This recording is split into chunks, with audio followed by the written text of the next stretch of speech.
No, I don't want people to stop protesting at all.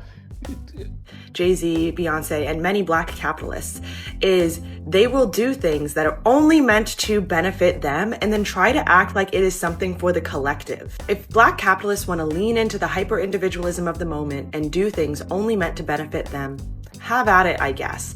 Right, because there's two parts of protesting. You go outside and you protest, and then Jay-Z once wore the crown of hip-hop's untouchable mogul. But tonight whispers are turning into shouts, and the empire is shaking in ways nobody saw coming. The man who once stood as the culture's billionaire blueprint is now at the center of a storm so loud, even his most loyal fans are questioning if they ever really knew him. Reports are swirling that his ambitious Times Square casino dream has collapsed in front of his eyes. And what's worse, critics claim it wasn't just a business deal gone wrong. Because Jay-Z really tried to argue that building a casino would be good for black people. And this is the issue with Jay-Z, Beyonce, and many black capitalists, is they will do things that are only meant to benefit them and then try to act like it is something for the collective. If black capitalists want to lean into the hyper-individualism of the moment and do things only meant to benefit them, have at it, I guess. But to continue to act like this is for black people, like this is in any way going to lead to our liberation, is not. They're accusing him of something deeper, something uglier, using the language of activism as camouflage for pure profit. Imagine that. One of the most respected voices in hip-hop now being accused of selling purpose instead of serving people. Social media timelines are exploding with fans posting, "Is it really for the culture or just for the cash?" Insiders whisper of fiery arguments behind closed doors, with even close friends admitting they feel betrayed. Was the casino plan the moment the mask slipped? Or is this all just noise amplified by haters waiting for him to fall? One thing's for sure, emotions are running high. And this could be the moment where the culture finally says, enough. 29, the noise around Jay-Z had always been loud, but this time it sounded different. It wasn't the usual chatter about another deal, another stage, another headline. No, this time it felt like the walls of his empire were creaking. When the Times Square casino pitch first hit the press, it came wrapped in sleek promises of jobs, growth, and opportunity. It was marketed as a cultural moment, a way to bring wealth back into the community. But as soon as the details leaked out, the applause didn't come. Instead, whispers of doubt started circling like smoke in a crowded room. People asked why the heart of Manhattan needed flashing slot machines, why families in already struggling neighborhoods should be pulled into neon temptation. At first, his team brushed it off, saying critics always talk. But then the backlash grew louder, the Broadway League stepping up with receipts, locals voicing fears of crime and exploitation. Suddenly, the plan didn't feel like empowerment. It felt like exploitation dressed up in gold trim. Inside circles close to the mogul, there were reports of heated conversations. One insider claimed Beyonce herself questioned the optics. They don't see opportunity, they see greed. But of course, what Armand de Brignac did, or what Jay-Z did with this brand, is really creating a new market of its own at the very high level, high prestige level of the category, touching new consumers, bringing new consumers to the world of champagne with a very disruptive way of marketing, of bringing the product across. She allegedly told him, her voice heavy with worry. Jay, used to flipping pressure into power, tried to hold his ground. They don't understand. This is bigger than a casino. It's about control, he was overheard insisting. But the room was tense, and for once, not everyone nodded in agreement. Even longtime allies were starting to feel the crack in the foundation. Fans who had once defended him against any criticism now flooded comment sections asking, "Is Hov still for us, or just for himself?" The narrative of Jay as the culture's savior started unraveling thread by thread. People recalled the NFL deal, the press conference where he had said, "We're past kneeling," a line that had stung even then. Eric Reid's words echoed back into the timeline, accusing Jay of cashing checks off Colin Kaepernick's sacrifice. And now, with the casino pitch, those old wounds were ripped. Our goal is simple. We want to create a better service and a better experience for both fans and artists. And that is our promise to the world. Our mission goes beyond commerce It goes beyond technology. Our intent is to preserve. Open again, critics painted a picture of a man who used the language of justice to cloak his ambition. A businessman first, an activist only when convenient. It's not that he makes money, one commentator said in a viral video. It's that he makes money while pretending it's liberation. The streets, once his biggest cheerleaders, weren't cheering now. In Brooklyn barbershops, the talk was raw. Man, we grew up looking at Hov like the blueprint, one voice said, frustration leaking through the static of a phone recording. But a casino in Times Square? Come on, that's not for us. That's for him. Another chimed in. Bro, the same guy who told us about ownership is now pushing gambling on families already broke. That ain't ownership. That's selling us out. These weren't haters. These were the same voices that once defended him in every debate. That shift hurt more. The deal would fit with Square's recent growth strategy, what some analysts call the cool factor. Hundreds of hip-hop artists have written Cash App into their lyrics, and Square launched a clothing line a few weeks ago. Just last week, Square did a Bitcoin giveaway. Hurt more than any magazine headline. The backlash caught fire. Allies began to move carefully.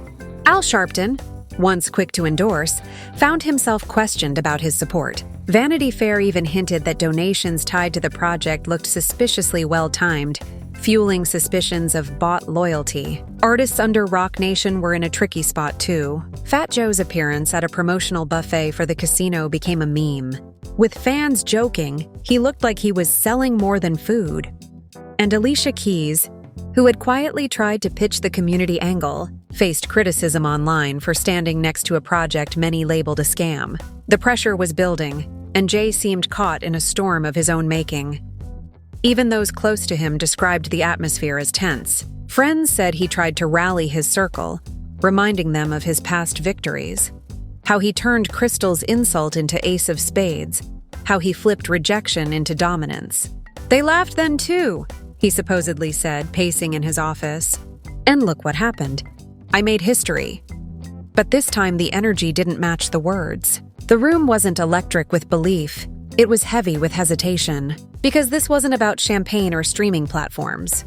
This was about community trust. And trust is harder to buy back than any brand. Interview 557 Tracker 6. 12 Meanwhile, on social media, the narrative spun out of control. Fans dug up old clips of him praising Colin Kaepernick, then placed them side by side with images of him shaking hands with NFL execs. Memes painted him as a man holding two masks, one for the people, one for the profits. Hashtags like the Jays canceled and the Not for the Culture trended overnight. Twitter spaces filled with heated debates, some defending him as a visionary misunderstood by the masses, others saying this was the final straw. One fan's emotional rant went viral. But he is one of the people who will say, hey, why you not gonna f me? I'm black. Yo, I'm doing it for black people. But he's not doing it for black people. He's doing it for his own selfish means. It's nothing wrong with what Jay's doing, but it is something wrong when you're constantly guilting people to make it seem like you're going for something bigger than your self-effort and you're just selflessly doing things. When in reality, you're just trying to get it to a point where you can sell. It went viral. We let him sell us dreams for too long. Every deal was dressed up as black excellence. But look who's actually cashing out. The most surprising reaction came from within his own circle of fans who had supported every move. They weren't just angry, they sounded heartbroken. For them, Jay wasn't just a rapper. He was proof that someone from Marcy Projects could bend the world in his direction. He was the walking symbol of possibility. But now, faced with a casino project painted as empowerment, they felt betrayed. It was no longer about whether the business would succeed or fail. It was about whether Jay still stood for the people who put him on the throne in the first place. That sense of betrayal rippled outward, touching even those who had never questioned him. Journalists who once praised his business acumen now wrote about black capitalism as a dangerous disguise. DJ academics, never one to hold back, accused him of using social justice as a prop. Even rival rappers, quiet for years, started posting cryptic lines hinting at hypocrisy. It was open season, and Jay was no longer untouchable. The empire was still standing. So for me, it was like actionable item. What are we gonna do with it? Like everyone heard, and we hear what you're saying, and everybody know, I agree with what you're saying. So what are we gonna do? You know what I'm saying? So reach millions and millions of people, or we get stuck on Colin not. But the faith that made it bulletproof was beginning to fade. Interview 814-841. The casino backlash wasn't just headlines anymore. It was bleeding into every corner of the culture. When community boards in Manhattan shut the door on the project, Jay's team tried to spin it as a temporary setback, but the streets weren't buying it. Barbershops, podcasts, and live streams buzzed with one refrain: maybe Hov ain't who we thought he was. For years, he had mastered the art of turning criticism into leverage. The Crystal boycott had made him richer. The title struggles had ended in a big payday when Jack Dorsey stepped in. Even the NFL deal, messy as it looked, put him at the center of halftime shows that broke ratings. But this time felt different. The community wasn't just skeptical, they were furious. One viral clip from an Atlanta radio station captured the raw emotion. You to get paid to go into an NFL press conference to say that we're past kneeling. Again, claim to be a supporter of Colin, wore his jersey, told people not to perform at the Super Bowl because of the treatment that the NFL did to Colin, and now he's going to be a part owner. It's kind of despicable. Colin lost his job because of protesting for justice. Us fighting for Colin to get a job is returning him to the status quo of being in. A caller, his voice cracking with anger, shouted, "Bro, we backed him when he said he was for us. We wore the shirts. We streamed Tidal. We showed up to the shows. Now he wants to build a casino to drain pockets? Nah, that's betrayal." The host didn't even argue. He just sighed and said, "It hurts when heroes fall." Those words echoed across platforms, reposted by fans who felt the same sting. Behind closed doors, insiders claimed arguments between Jay and his closest allies grew intense. At one private dinner, a guest described Beyoncé sitting in silence while Jay defended the casino plan. "This isn't about gambling, it's about legacy," he insisted, his voice low but sharp. "We can't let outsiders control everything forever. We need our own stake."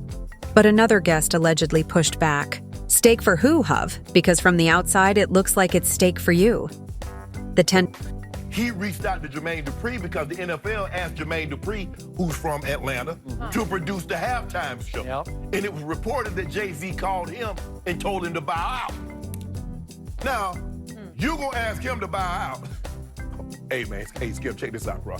I can't do that, man. I ain't gonna go do that. You know what, Shannon, that's good. I'm gonna ride with you, bro. And then come to find out, Skip I'm like, Skip, Yeah. Well, Jay-Z knows how this works.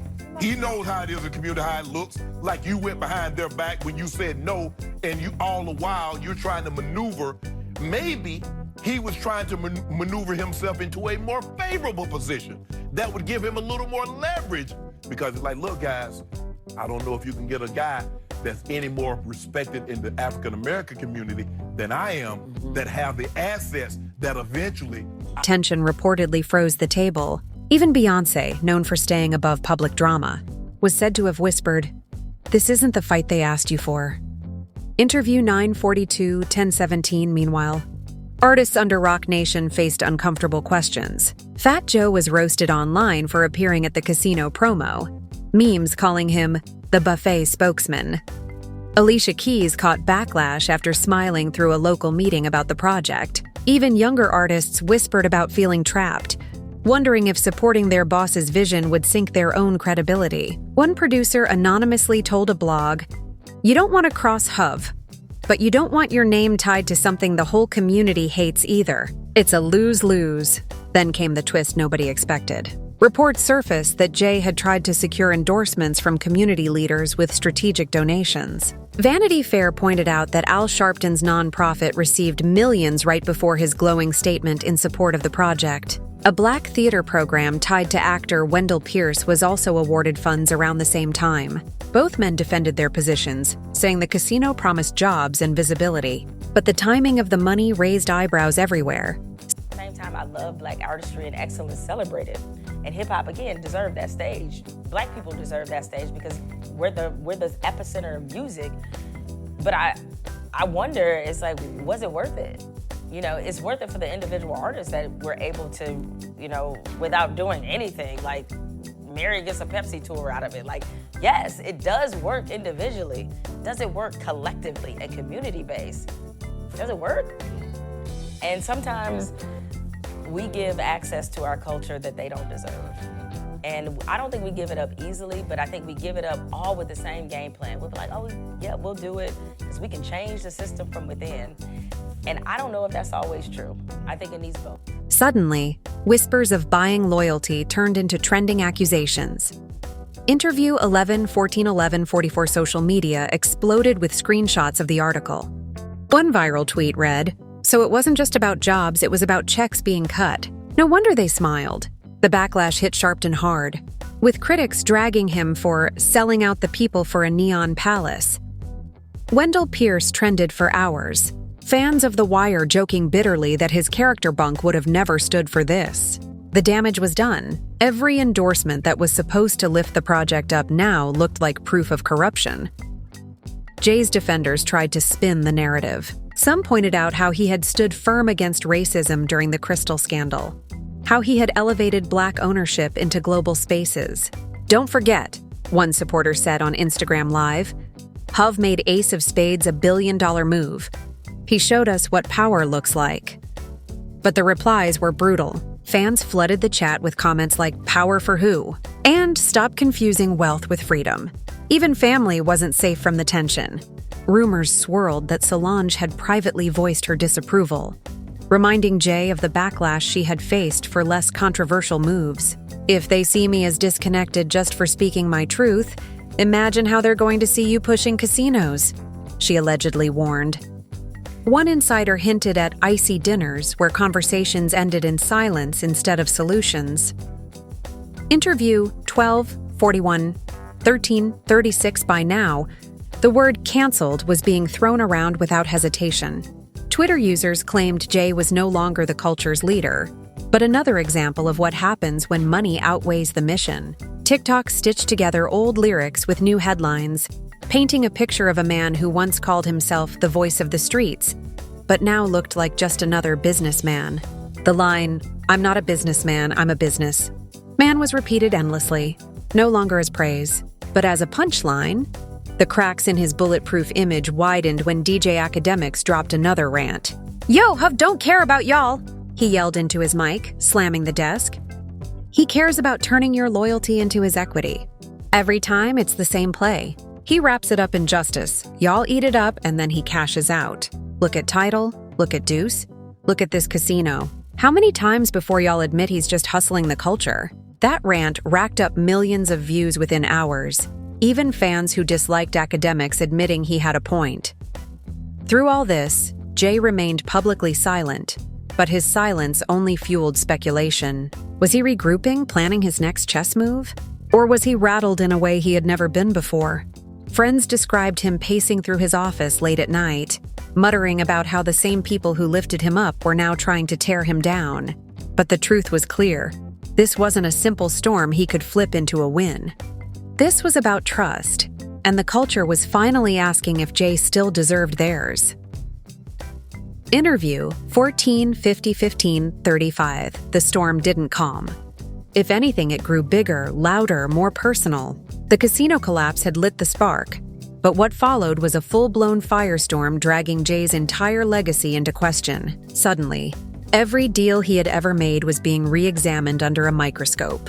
The NFL partnership resurfaced again, with clips of Eric Reid calling him despicable for cashing in while Kaepernick sat unemployed. Fans replayed Jay's press conference line, "We're past kneeling," mocking it with sarcastic captions like, "We're past justice too."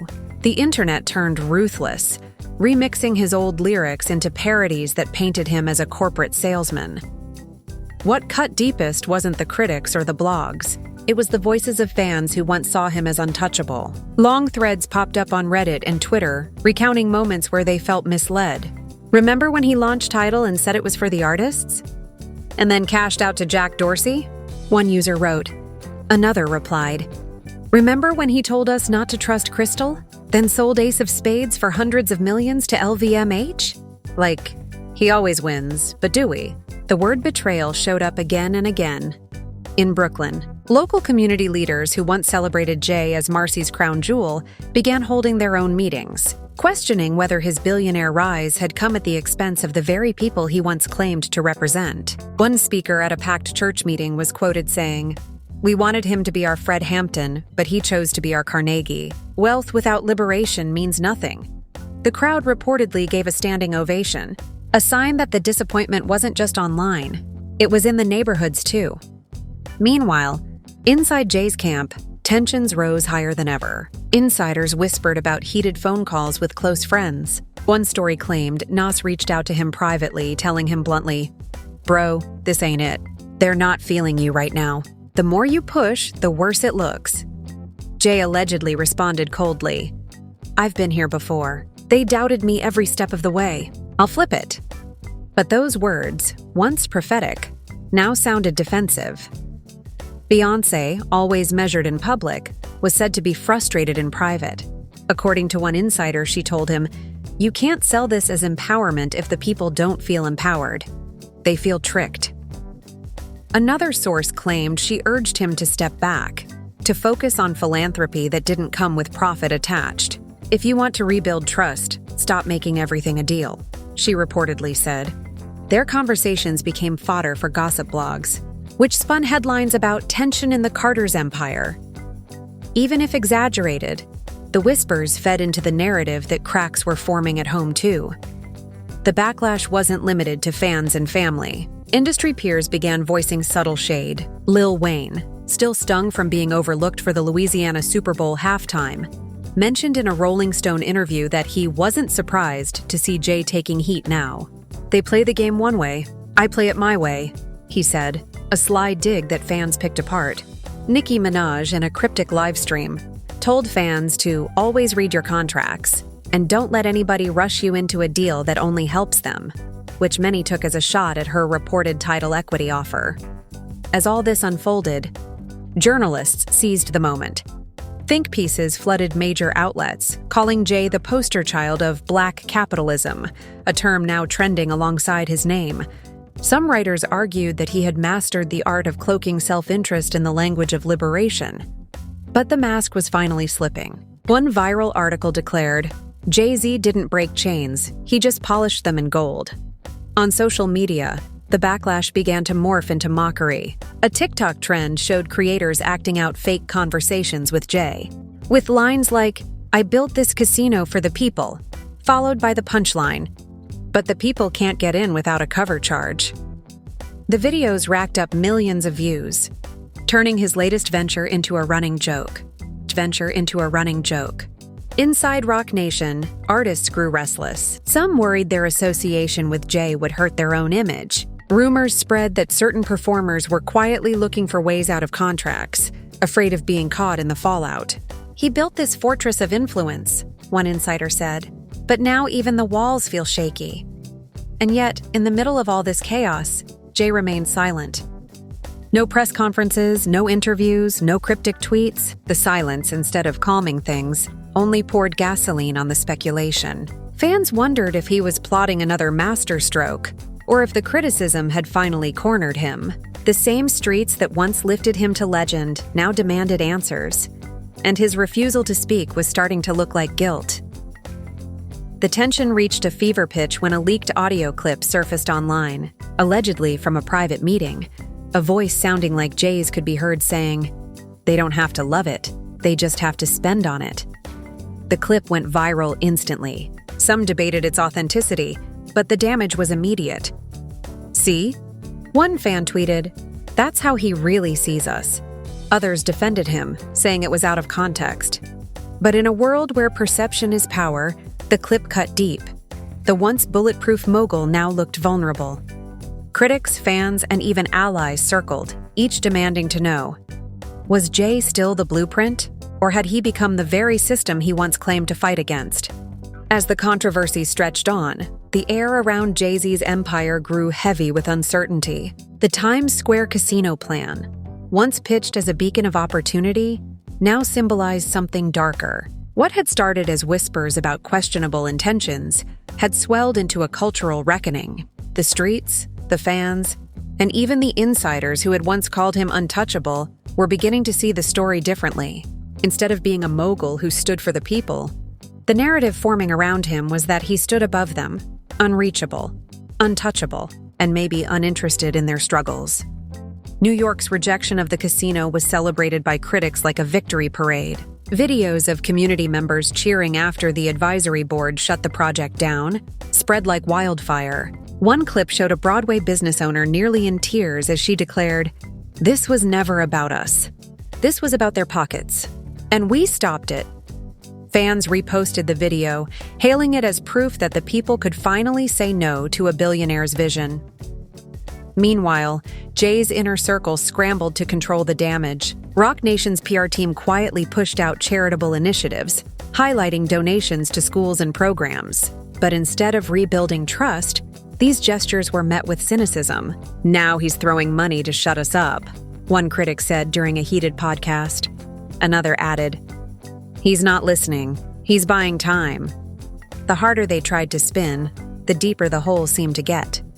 What made it sting even more were the voices from within his own orbit. Rumors swirled that some Roc Nation artists felt blindsided, kept in the dark until they were suddenly asked to show up in support of the casino. One anonymous artist allegedly told a blogger, "We signed up for music, not for pushing casinos." Another claimed they felt used, their credibility leveraged for a project they didn't believe in.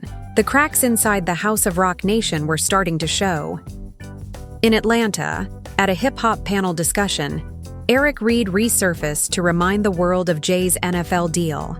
"He told us we were past kneeling, but he wasn't past cashing checks," he said, drawing gasps and applause.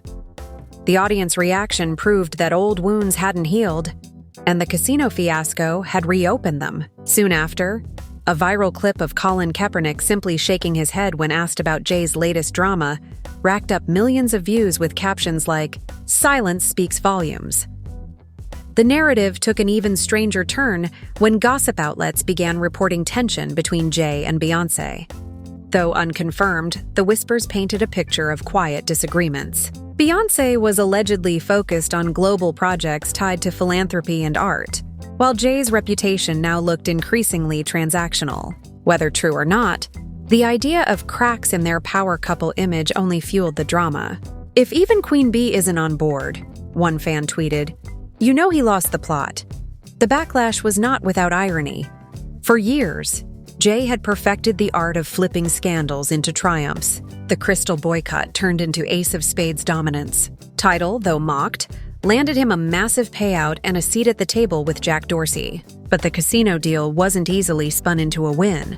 The people who felt burned weren't just critics. They were the very community he had built his legend on. This wasn't a brand he could reframe. This was trust. And trust once lost doesn't come back with a press release. As weeks passed, more twists surfaced. One leaked memo claimed the casino pitch had promised exclusive concerts and VIP shows, with artists tied to Roc Nation expected to perform. The document suggested they weren't being paid extra, but their presence was labeled community engagement. Fans were outraged, blasting Jay for allegedly using his roster like pawns in his bigger game. One fan wrote, "So it wasn't about their music. It was about selling slot machines." The scandal deepened. Not just about business, but about how far loyalty was being stretched. The cultural debate sharpened. Academics hammered him online, saying, "This is the clearest proof that Hav ain't for the people. He's for himself, and y'all finally seeing it."